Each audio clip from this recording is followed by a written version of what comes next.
Hello and welcome to the third edition of How to Tie a Bow Tie Made from Lego Bricks. In this video I'm going to take it even slower and show you how to actually tie a bow tie, or maybe just the Lego equivalent of tying a bow tie. You can feel already the air quotes on the tying. So I'm going to start by fixing the knot for myself, and after that I'm going to start folding one of the wings of the bow tie and keeping the fabric in place.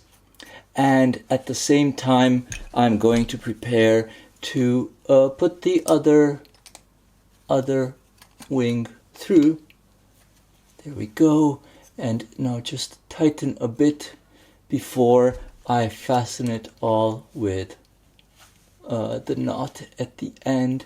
And that actually is another way, more convoluted, but if you really want to tie a Lego bow tie, then I guess this would be the closest to that in a matter of speaking. So now we have 3 videos on how to tie a Lego bow tie. I hope this now helps you to always set it right and wear it proper, and of course this gets much easier if you use the bow tie Bleau straps. So check out the shop. And do give us a follow for more inspiring and funny and useful videos related to funky and custom and creative bow ties from Lego Bricks. Have a crazy day.